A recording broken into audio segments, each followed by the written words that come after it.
Muy bienvenidos a las Cartas sobre la Mesa, un programa de Infogate que semana a semana ya en como en nuestra sexta temporada, terminando esta sexta temporada, le entregamos nuestro último programa que va a estar dedicado a lo que es el mundo de las relaciones internacionales, los conflictos internacionales, con un estupendo invitado.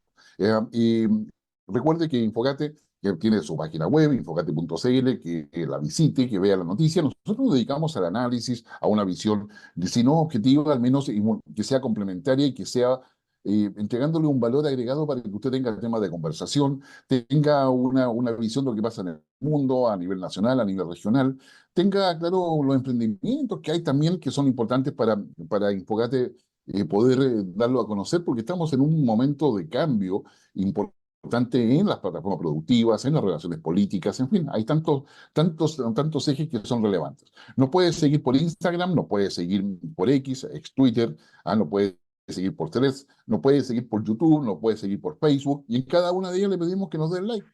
Nuestro programa se transmite por Mundo TV, la señal de cable Mundo que va desde Antofagasta hasta Los Lagos. Vamos también por otras plataformas de TV cable, como es el caso de Telecauquén, en Ñublevisión y por supuesto en Radio Nonguén en Concepción, nuestro media partner, que nos ha acompañado ya desde varias temporadas a la fecha. Y tenemos sin lugar a dudas mucho que decir y mucho que hablar. Y agradecemos también a Joyería Aurus, que está desde Arica a Punta Arenas, también en su página web, y que nos ofrece no solamente relojes, joyería, en fin, y todo lo que es propio de un negocio de esta naturaleza, sino que tiene algo especial, distinto, que son estos pequeños lingotes de oro, ¿sí? Lingotes de oro de 1 onza que no pagan impuestos, pero que son un regalo, yo diría, distinto, interesante, pero a su vez tiene una estupenda alternativa de ahorro. Y esa alternativa de ahorro de 1 onza libre de impuestos, usted la puede comprar ligotes más pequeños, más grandes, etcétera, pero es una opción muy interesante que nos ofrece Joyería Aurus. Pero bueno, vayamos un poco a lo que nos convoca en el día de hoy en temas internacionales.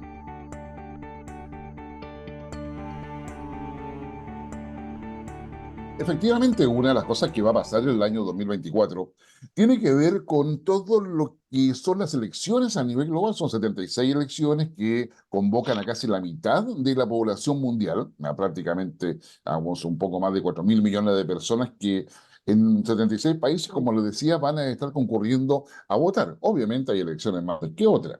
Para qué hablar, la que está en primer lugar es la de Estados Unidos, puesto que Estados Unidos constituye una potencia mundial que puede ser muy distinto si Biden es reelecto, más aún de los cuestionamientos que hay en términos de su salud, o si Donald Trump finalmente logra llegar nuevamente a la presidencia.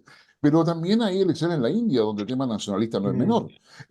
También está Rusia, donde digamos, uno puede cuestionar todo eso, pero hay elecciones.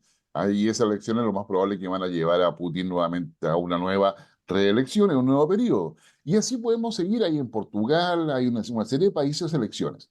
No todas son democracias completas, sino que algunas son bastante híbridas, por decirlo de alguna forma, y otras sinceramente autoritarias. Pero tenemos una serie de temas. También tenemos la economía, que es uno de los principales temas que genera incertidumbre, y por supuesto los conflictos. Y ahí destacan las dudas el que ya se arrastra ya para su segundo año, 2 años, que es el derivado de la invasión de Rusia a Ucrania, y lo que está pasando hoy día en Gaza, donde el derecho a la defensa expuesto por Israel para atacar a Hamas, finalmente ha llevado a una crítica respecto a cómo lo está haciendo Netanyahu. Y Netanyahu, su posición no es la más cómoda. Está no solamente cuestionado por derecho humanitario y la baja de civiles, digamos, civiles muy entre comillas en muchos casos, pero que nos deja el tema es que puede ser un grupo terrorista el interlocutor del pueblo palestino, que probablemente es ahí donde hay una pregunta mucho más de fondo. Bueno, para conversar sobre todas esas cosas y otras, porque también está Davos, por ejemplo, ya tenemos a un estupendo amigo, ya de décadas conocido, que nos hemos topado en más de algún evento y algún medio de comunicación también, un destacado analista, ya debemos decirlo, que, bueno, él es de Guatemala, así que me imagino que está preocupado mucho de cómo le va a Bernardo Arévalo, también un conocido nuestro, y que hoy día ejerce la presencia de Guatemala no con pocos problemas. Bueno, él es actualmente director de Relaciones Internacionales del Security College, analista político y de seguridad y defensa, ha sido, como es profesor en el Centro William Perry de Estudio Hemisférico de la Defensa en Estados Unidos.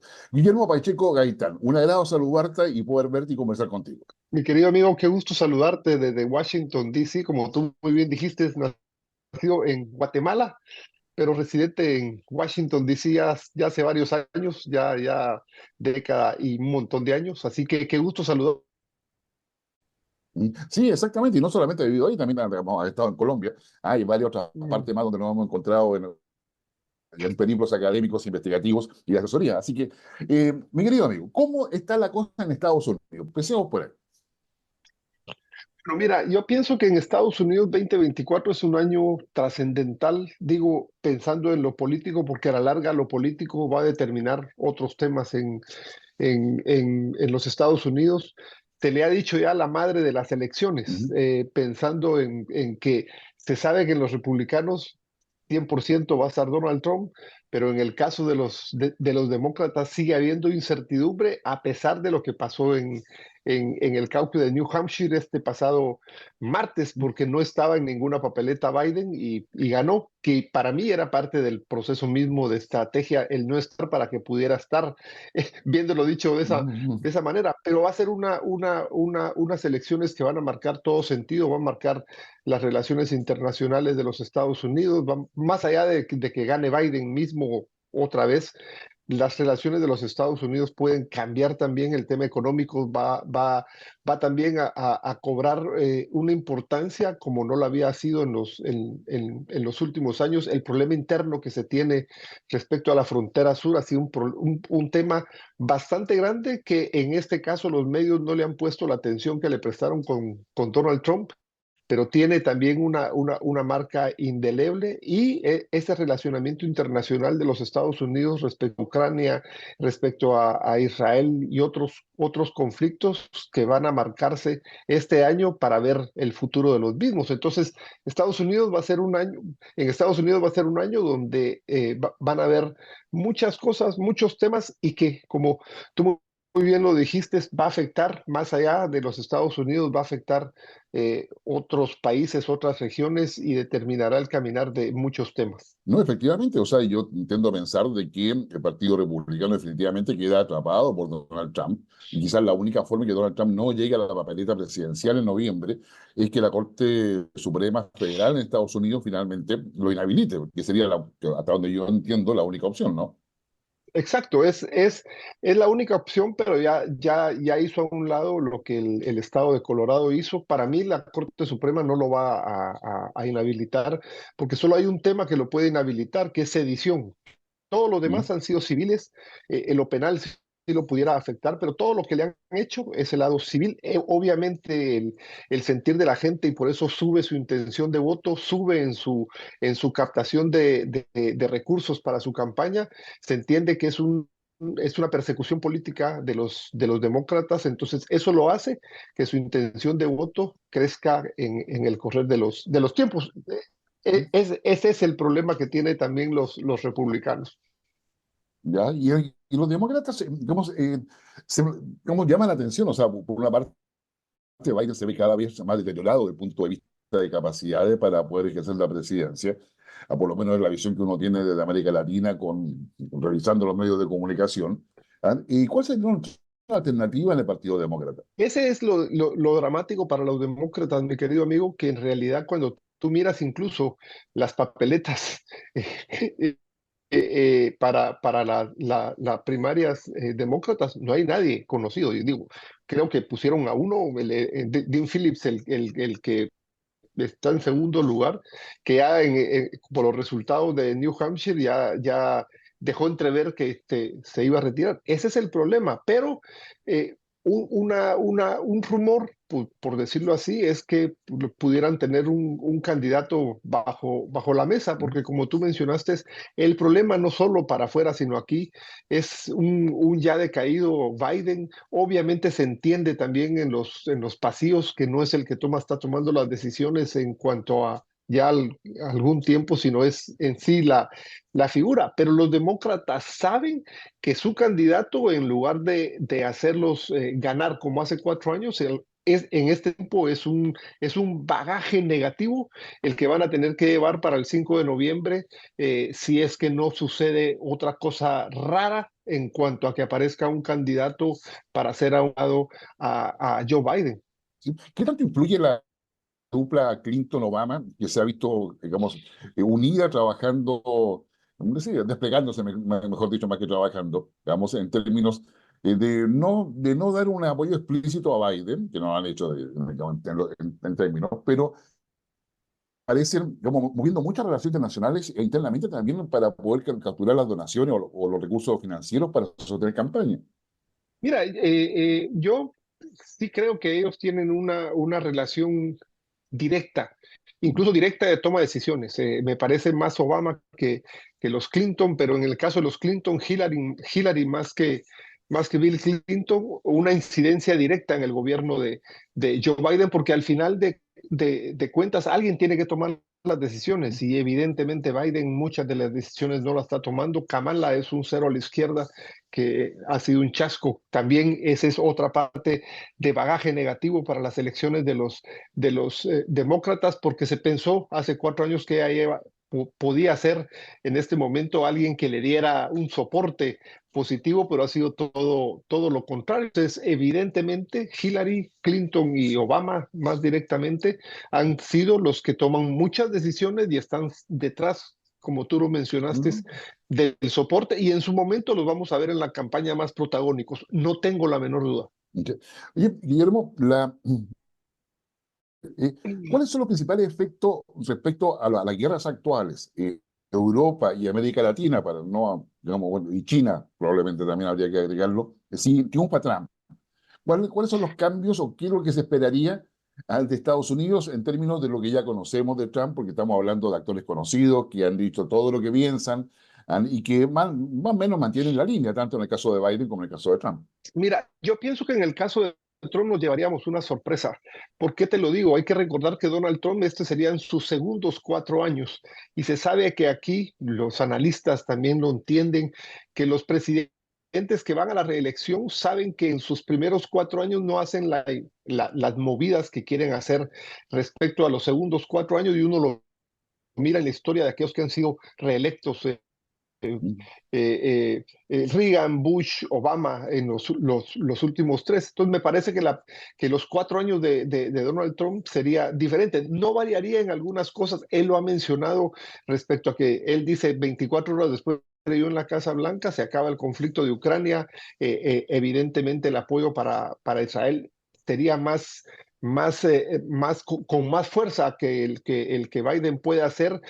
No sé si eso variaría el posicionamiento de Bibi Netanyahu, aunque puede ser que para las elecciones y para cuando pueda entrar Trump ya no esté Netanyahu Ok. pensando de esa manera, pero el incremento, no tengo la menor duda que con Trump sería para arriba. Mira, en el caso de América Latina, el primer tema importante que sin duda se tomaría en la nueva administración Trump es el tema de la frontera sur, un tema que ha sido un chasco para los demócratas. Lo último, hace 2 días, que la Corte Suprema le permitió a la Guardia Fronteriza quitar todas las mallas y todo lo que había puesto el estado de Texas, porque el gobernador así lo había determinado, porque es increíble.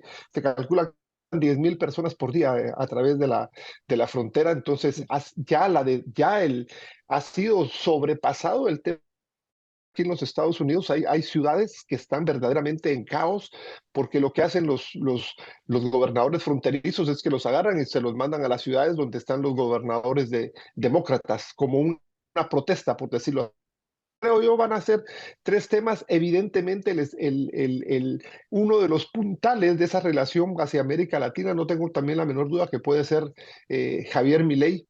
Javier Milei tendría un soporte bastante grande de los Estados Unidos. Digo, pensando en que Estados Unidos siempre necesita una cara conocida de parte de ellos. Entonces, para Javier Milei sería un impulso grande respecto a que Estados Unidos necesita ese portavoz de alguien que se quiera posicionar versus el tema mismo de lo que Lula puede estar pasando en este tiempo. Entonces, las relaciones internacionales o sus relaciones bilaterales o multilaterales con América Latina tendrían pocas variaciones al principio. Eso no quiere decir que do, de 2 o 3 años restantes de sus 4, Donald Trump pueda tratar de influir ya de una manera directa o que desde el principio, repito, hay que entender que estos 4 años de Trump son finales, no son los primeros. Entonces, creo, como mencioné, que vamos a tenernos, por ejemplo, algunas sorpresas respecto a su accionar.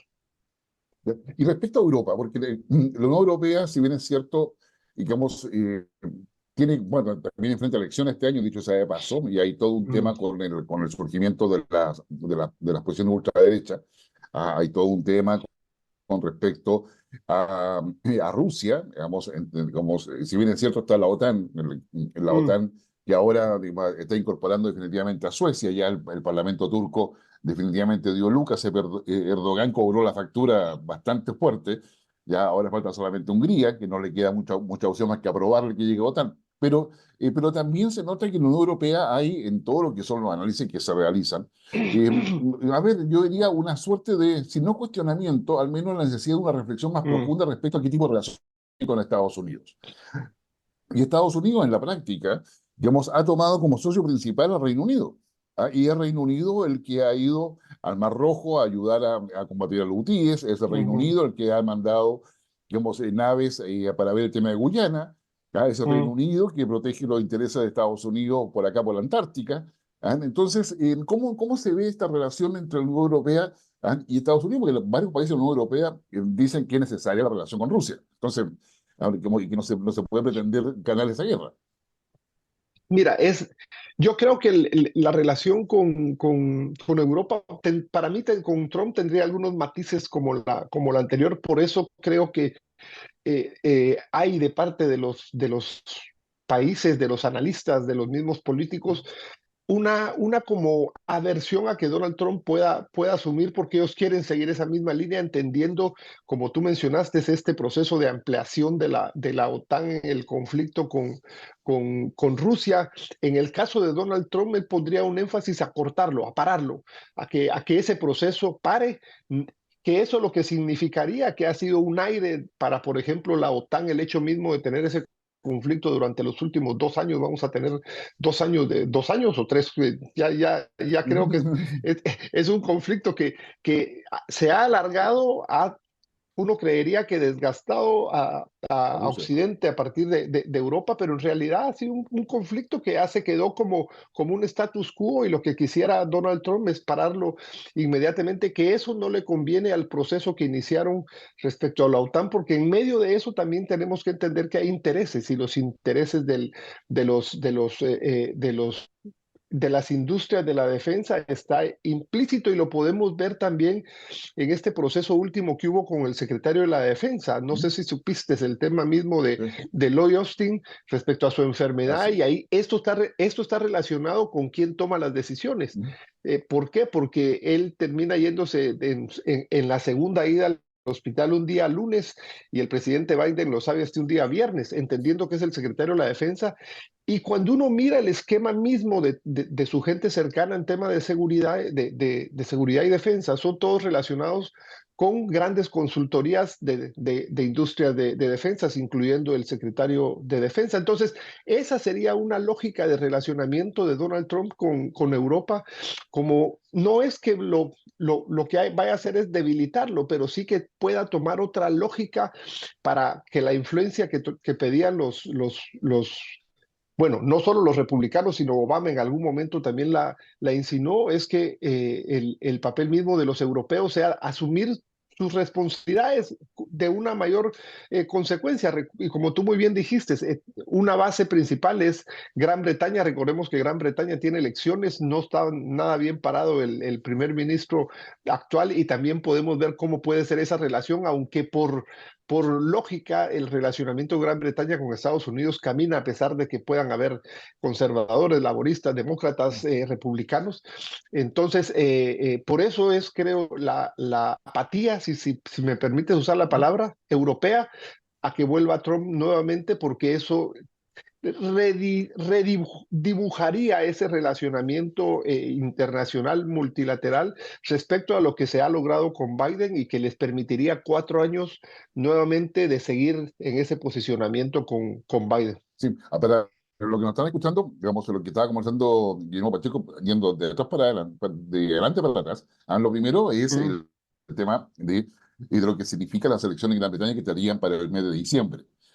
Y donde efectivamente es ahí donde habría probablemente algún cambio, mm, y donde los laboristas sueñan con regresar al poder, qué sé yo, pero las intenciones de Gran Bretaña después del Brexit es volver a tener un posicionamiento geoestratégico mundial. mm, Y eso le es muy conveniente en su relación y su alianza con Estados Unidos. Eso es lo primero. Y lo otro, a lo cual hacía mención, porque no todo el mundo lo leyó, porque apareció un poco en medio, de hecho, es lo que pasó con el secretario de Defensa, que pasó que él se fue a operar de un cáncer, ¿ya? Se fue, finalmente es internado en un hospital en Washington, y el presidente recién se entera de que está internado, está operado y que no está trabajando en el fondo el día viernes. ¿Ya? Entonces, el tema está ahí que si el presidente no sabe qué pasa en el secretario de Defensa, a eso hacía referencia todo lo que ha explicado Guillermo ahora. Ahora, ya, estamos con la Unión Europea, bueno, pero hay varios países, en todo caso, déjame terminar un punto de la Unión Europea. El caso de Alemania, el caso de Francia, el caso de Italia, que han aumentado su presupuesto de mm, defensa, preparándose probablemente para lo que puede ser un cambio en el relacionamiento y en el grado de dependencia de la Unión Europea de Estados Unidos. Ha quedado en evidencia para varios países europeos ahora de que no, de que están pidiendo que le envíen ayuda a Ucrania, pero si se le envían más ayuda, se quedan sin capacidad mm, de disuasión o sin capacidad efectiva de defensa. El mayor incremento del presupuesto lo tiene Alemania, y Alemania es un vecino directo de Rusia y dependiente de mm. Rusia además.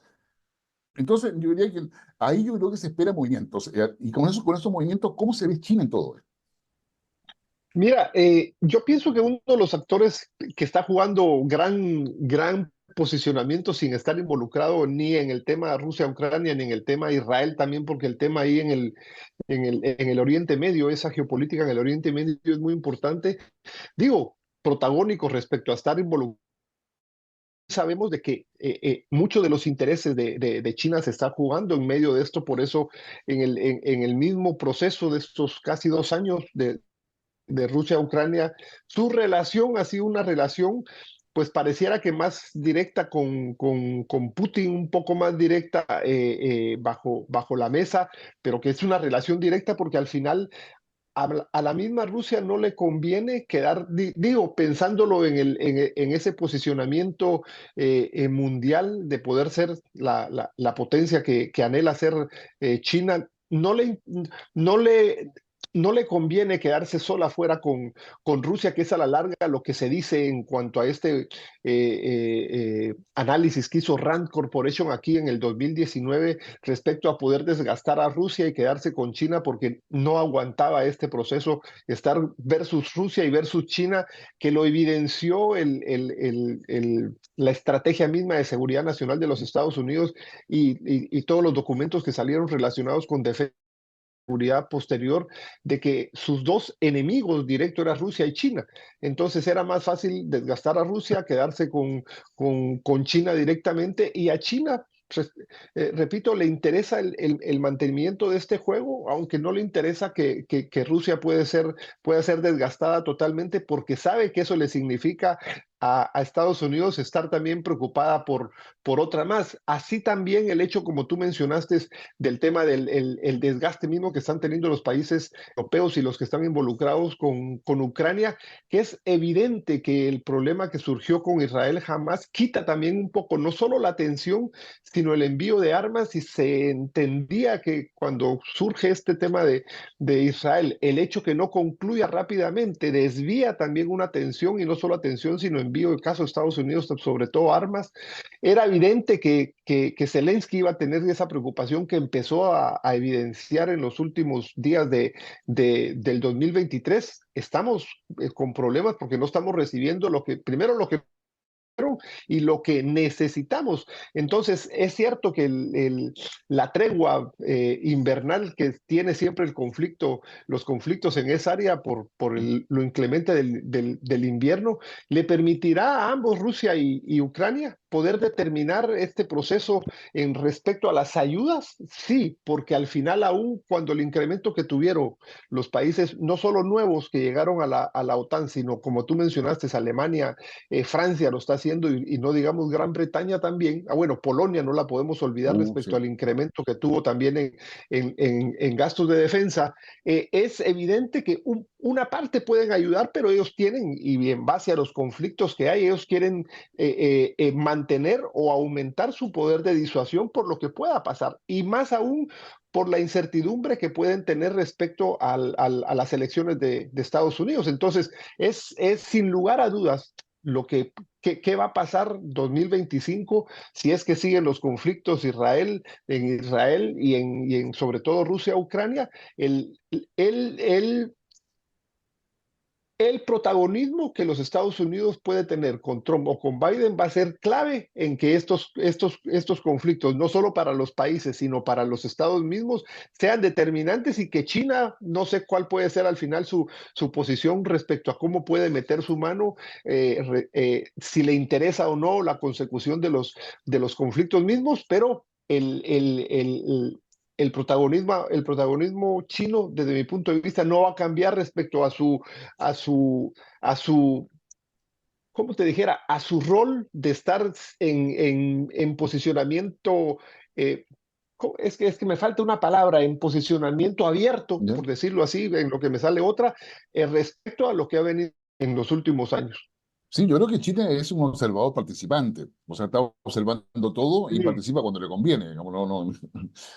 Y no hay que olvidar que India lo está haciendo, tú dijiste, India lo está haciendo sin lugar a dudas. O sea, India, a pesar de que no puede tener la ambición, o digo, a pesar de la ambición abierta, aunque sí seguro lo quiere hacer por su tamaño, por su economía, por su población, que es la número uno del mundo, también un proceso bastante de seguir los acontecimientos. Es un país que con su gobierno, pues no es que esté cercano a los Estados Unidos, pero tiene una mayor cercanía que lo puede tener China, pero sus conflictos internos las hace también estar preocupado. Es lo mismo entre India y China, lo que puede pasar con Estados Unidos y China.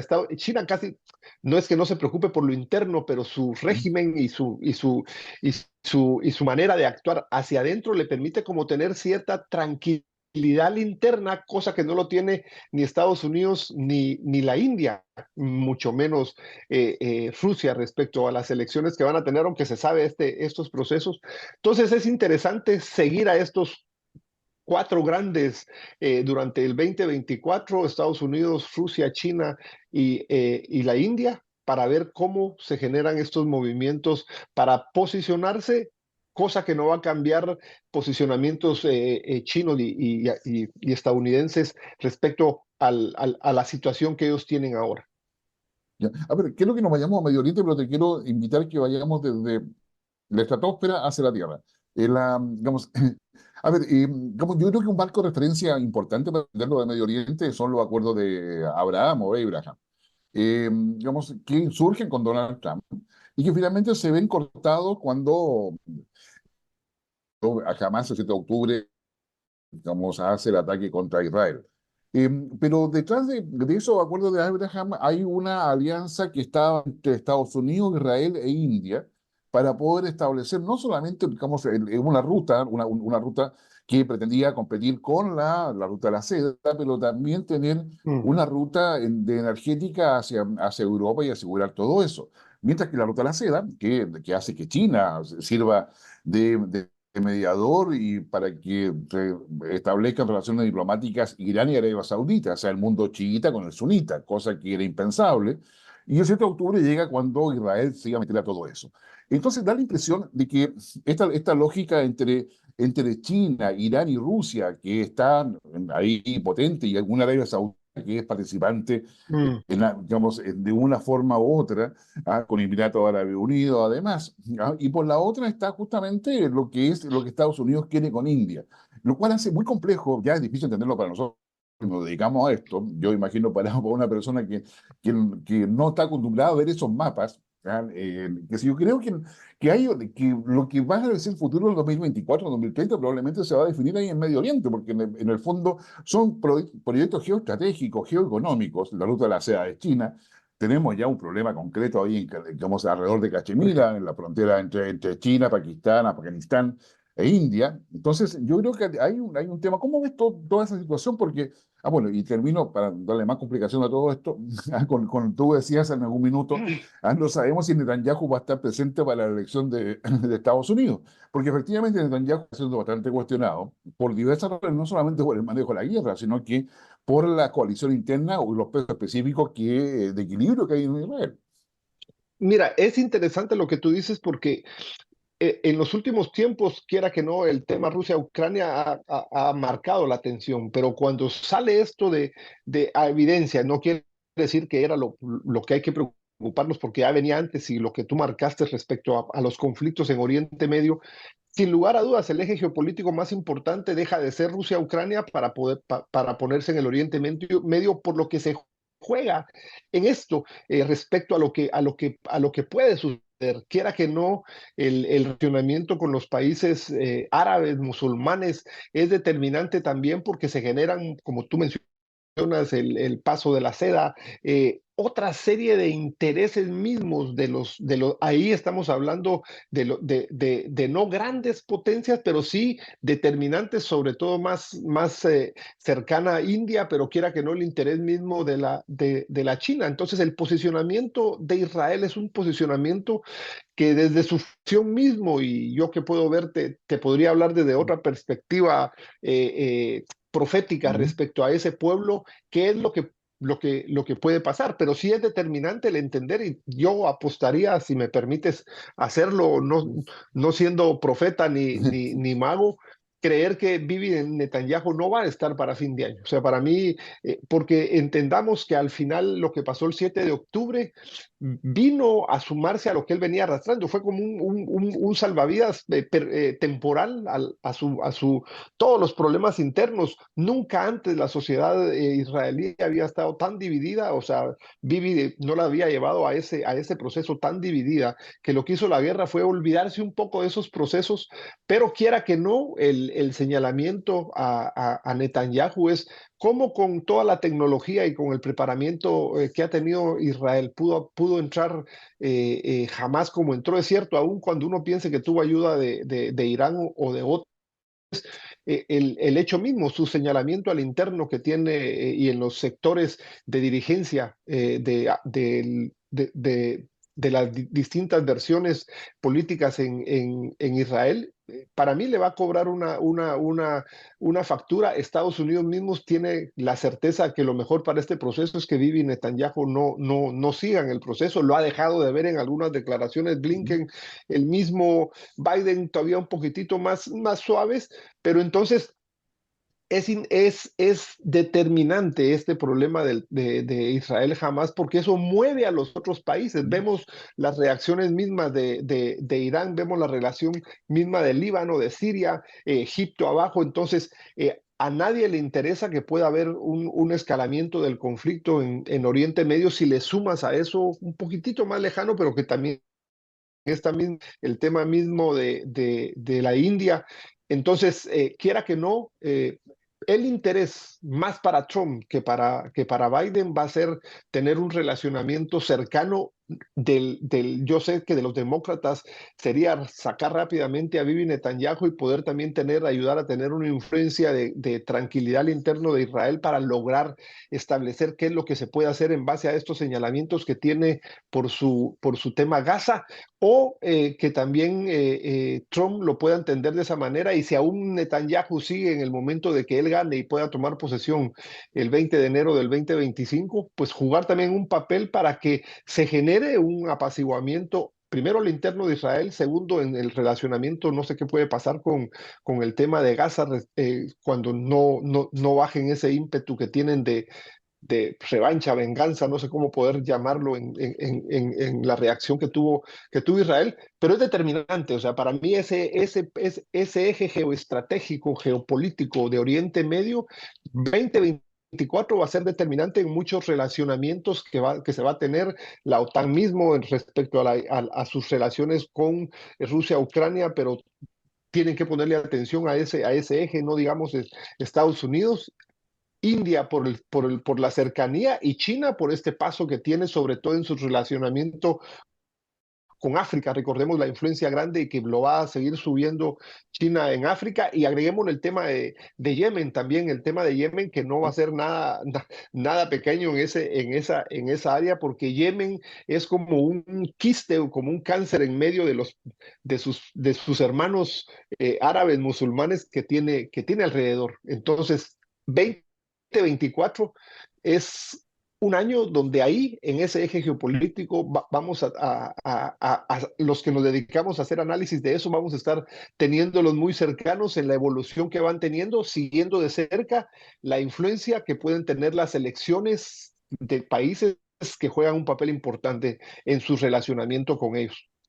Sí. Bueno, tú mencionabas Yemen, ahí están los hutíes, un Yemen un país dividido, extremadamente pobre, con crisis alimentaria, con crisis sanitaria, digamos, pero finalmente los hutíes tienen misiles, qué Mm. sé yo, tienen lanchas, tienen logística y han puesto en jaque el Mar Rojo. Le vamos a pedir a nuestro editor si es posible después subir cuando ya digamos, tengamos edite el programa, un mapa de esa zona porque el Mar Rojo es la entrada al canal de Suez.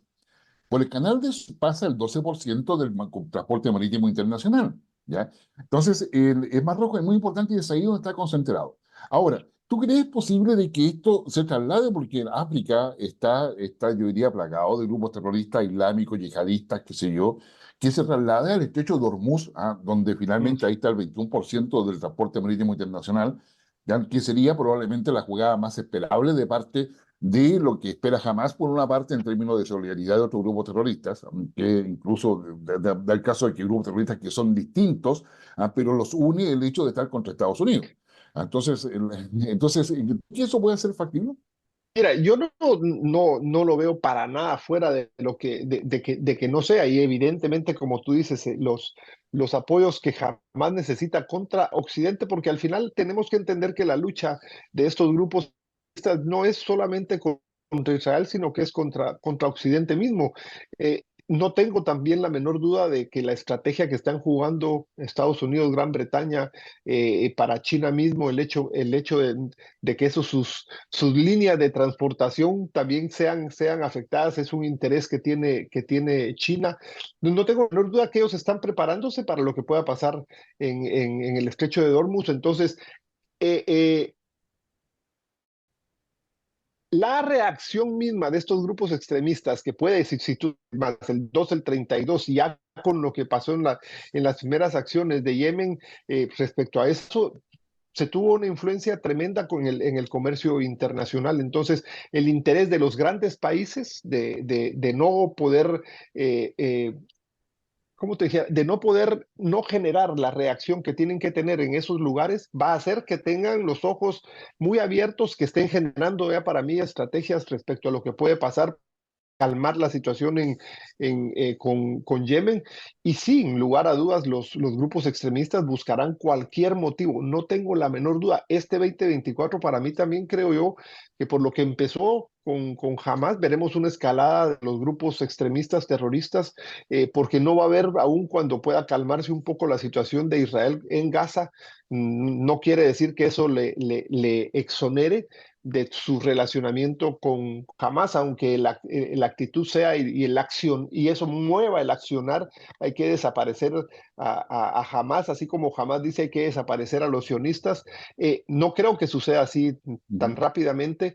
Entonces, la escalada extremista para el tema mismo de Oriente Medio o el norte de África va, va, va a escalar en el punto en el que quieran apoyar a Hamas y que Hamas siga todavía tratando de posicionarse, pero una cosa importante, mi querido amigo, va a ser el accionar de Irán. Recordemos que Irán dentro también no está nada fácil y el apoyo que ellos generan a todos estos grupos extremistas es determinante. Por eso el accionar que tuvo Estados Unidos cuando dio de baja todavía en el caso de Donald Trump al general a mí se me olvida el nombre del general que mataron en Irak, Así. era una jugada determinante porque este general era el que coordinaba el accionar con todos estos grupos extremistas. Incluso se decía que tenía relacionamiento aquí en la triple frontera Paraguay. en América Latina. Entonces, hay jugadas que a veces uno no entiende y como tú dijiste, tal vez la gente que nos oye no puede estar entendiendo algunas cosas, pero sí, lo que pasa que el tema Israel en el ese eje geopolítico de Oriente Medio genera muchas exacerbaciones. El tema árabe musulmán adentro en esa área también no están del todo 100% en la misma línea, unos para acabar con Israel y otros para lograr que se establezca no una paz que al final es lo que estuvieron buscando esto último, el último relacionamiento con Israel, pero sí una tranquilidad para que se puedan desarrollar acciones como le interesan ya a muchos países de ese eje que han subido sus acciones en el lado turístico, científico, tecnológico, y no les interesa que pueda este incremento terrorista en el cono o norte de África y en el eje geopolítico ahí del Oriente Medio, incrementar, aunque repito, creo que en el 2024 sí veremos algún incremento para ver si ese incremento es parte de la ayuda a Hamas, que no creo que salga bien en su proceso de Gaza. Al final creo que ellos van a tener que moverse y esto puede también llevar en ese incremento una como echarle más gas al fuego para el Sí. 2024. A mí, digamos, no estás de acuerdo conmigo, como esto, al escucharte decir,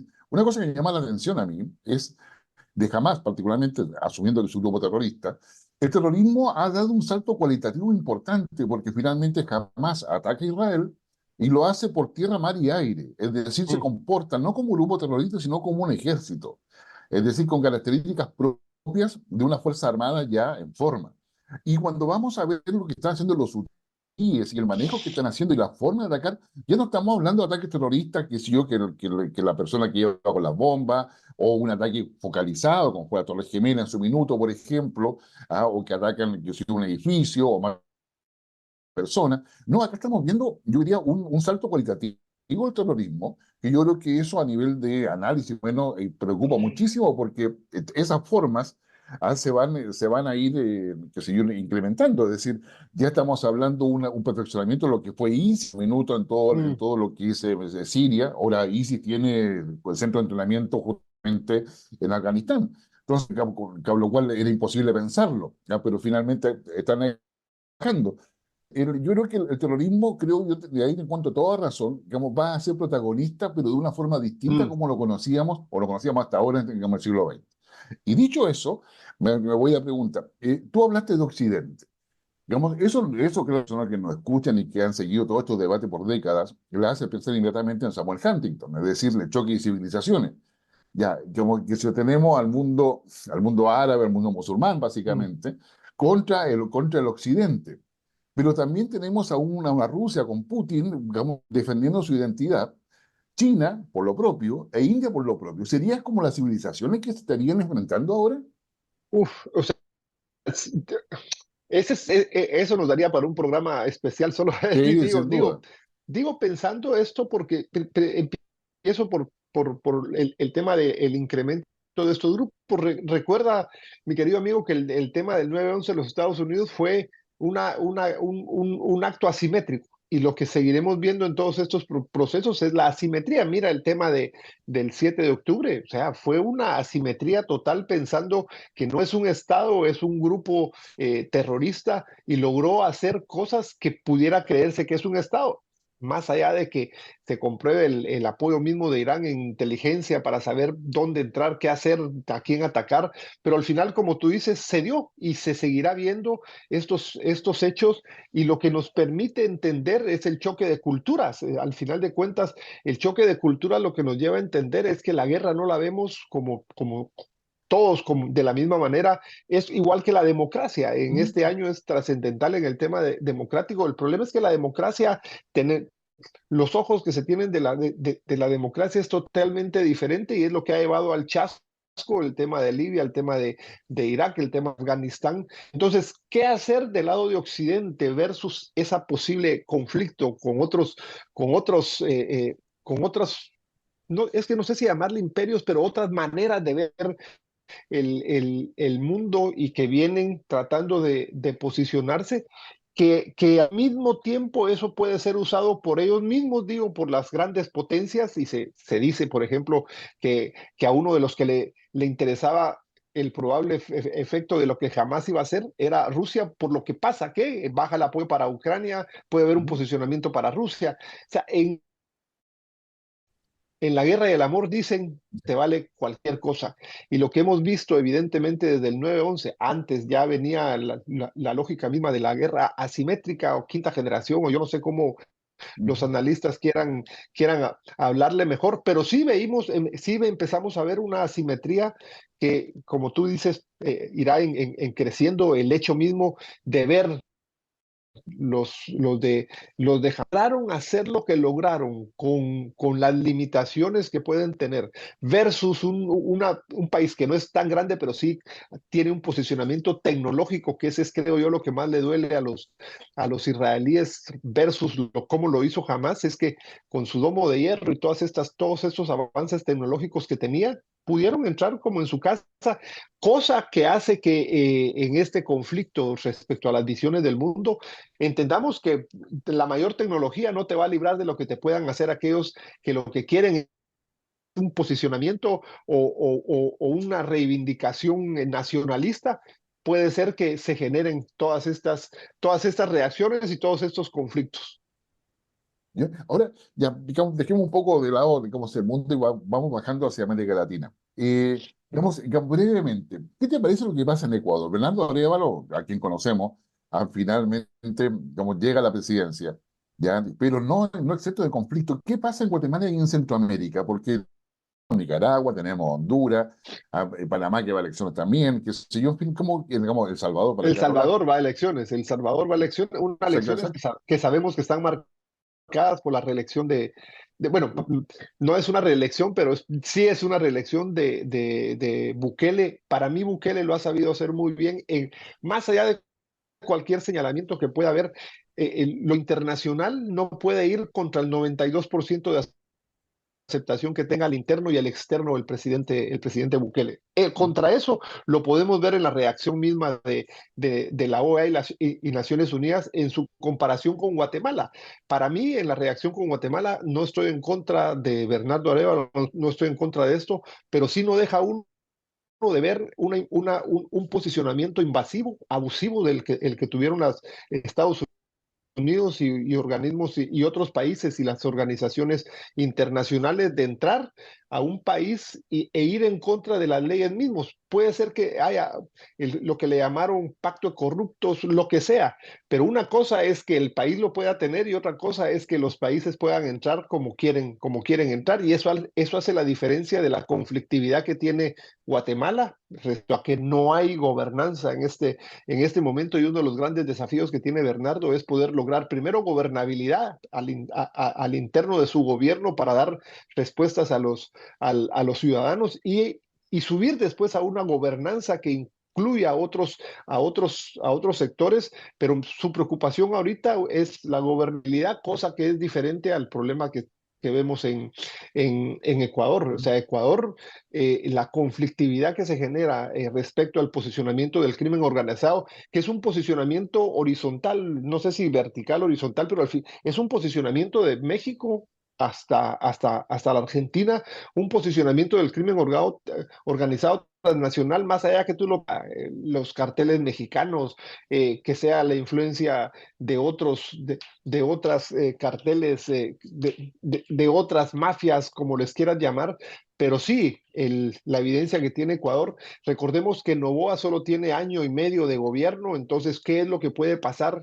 No sé si este año empiezan las elecciones o el 20, no, el 2025 son las elecciones, pero es complicadísimo porque en año y medio, y creo que no está exento el hecho de que el crimen organizado transnacional sepa esta debilidad, por decirlo así, de un presidente que solo es electo para cumplir, terminar lazo que salió, versus también lo que está pasando en Argentina. Mira, ayer Sí, en Argentina fue la primera paro general, la primera marcha a los 40 y pico de días. Nunca había pasado en los últimos un buen rato, menos contra Alberto Fernández, que no le hicieron un solo paro en todo en los 4 años. Entonces esto lleva a pensar lo dramático en una frase que escuché en algún momento de uno de los líderes piqueteros de Argentina: si le va bien a Milei, nos va mal a nosotros, así que hay que votar a Milei. Eso para mí fue y ayer lo escuché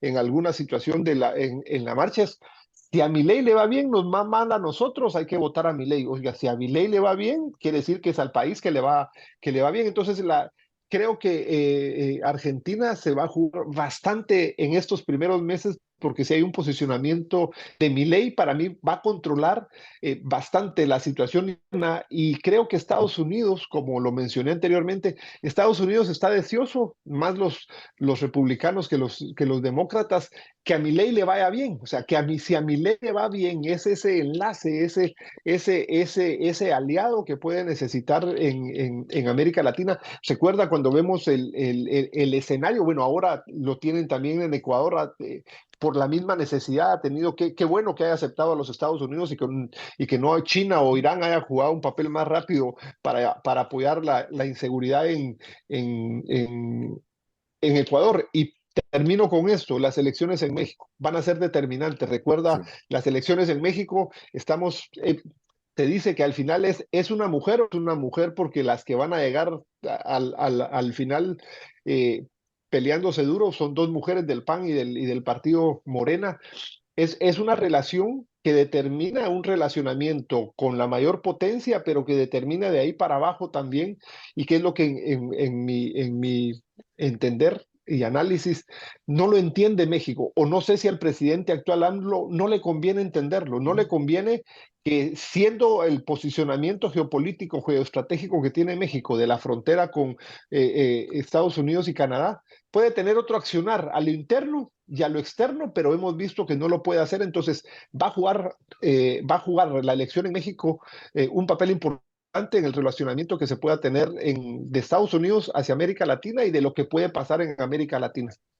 Sí, ahora respecto a Argentina, yo veía las informaciones, según lo que estaban protestando la Central General de Trabajadores, la Confederación General de Trabajadores, la CGT, y las otras confederaciones, estimaban en 600.000 la convocatoria total en el país, lo cual es bastante poco respecto a la masa laboral. De hecho, el gobierno hacía ver que solamente, como concurrió a estas marchas, 0,19% de la De masa la masa. laboral de la masa laboral. Entonces, yo creo que en cierta forma la CGT, que era uno de los análisis previos que hacíamos desde acá, cuando la CGT se juega a los 45 días del gobierno de Milei por un paro general y no le da resultados, o sea, va a decir, no tiene el impacto porque suponía que con ese paro el gobierno quedaba claramente, yo diría, bueno, y con la ley ómnibus prácticamente sin ninguna posibilidad.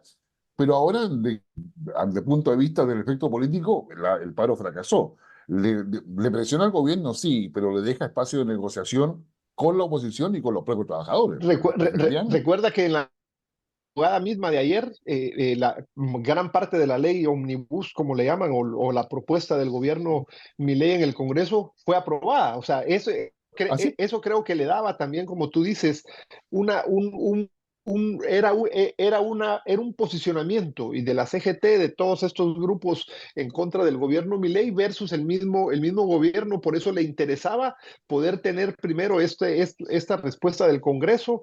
Por eso se dicen que ahora se van a levantar en el Senado. Creo que en el Senado tienen a una dama de hierro que no les va a una muy conocida, que fue 3 veces alumna mía, que se conoce su manera de ejercer y lo hemos visto en los primeros días en el Senado. Entonces, se jugaba mucho, yo estoy de acuerdo con, digo, se jugaba mucho, unos y otros, el gobierno en cuanto al impacto y la influencia que podía tener esta marcha y este paro, o de los mismos CGT y los piqueteros y todos los demás en poder sí lograr expresar que sí hay un rechazo a todas estas leyes. Las, uno lee noticias internacionales, sobre todo de España y otros periódicos. Para mí, parte de estas confabulaciones que se saca, uno puede entender que lo que le están tratando de acusar es que hay un recorte institucional, pero a la larga, cuando uno mira la situación de Argentina, mi querido amigo, es impresionante los números que se presentan respecto a la pobreza, indigencia, el número de posicionamiento en el país en el que está Argentina. Y es cierto, uno no puede entenderlo si no es argentino. Me decían a mí, mire, es que usted, el pensamiento argentino es difícil de entender, pero al final de cuentas, uno no puede querer que un país tenga la indigencia, la pobreza, la falta de posicionamiento que Argentina lo tenía, y tú siendo vecino, en cuanto a la posibilidad que queremos, un vecino que cada vez tenga más indigencia, más pobreza, que pueda afectarnos a nosotros, sea un país, digo, relativamente estable, relativamente fuerte, que si él está fuerte, nosotros también podemos estar tranquilos. Pero bueno, creo yo, vamos a seguir teniendo durante todo este año muchas noticias de lo que el gobierno de Milei quiere hacer. Sí, no, definitivamente. Oye, una pregunta, pero en 15 segundos. ¿Cómo se ve desde Washington, Chile? Fíjate que se ve lejano, o sea, Chile se ve lejano, no hay, no, si me lo dices, no hay preocupación tanta como puede haberse dado en otros momentos. Se ve lejana, Ya, se ve sin una posibilidad, dijéramos, de importancia, sobre todo lo digo y con todo respeto de este gobierno, pero se ve lejana. Si me ya, permites una palabra, se ve lejana. Chile ahorita se ve lejana sin ser un actor protagónico de lo que uno pudiera pensar que Chile puede ser. ya. Mi querido amigo, lamento dejarte porque la verdad que la conversación estaba muy entretenida. Les digo a ustedes, nosotros grabamos el día jueves para que contextualicen todas las referencias temporales que hemos hecho. Nos vemos la próxima semana. No, no nos vemos la próxima semana. Este es nuestro último programa de temporada. Estamos ya terminando la sexta temporada. Nos vemos en marzo. Bueno, ahí la avisaremos por nuestra plataforma. No se olviden hacernos like, digamos, y el clic respectivo. Nos vemos, que estén muy bien.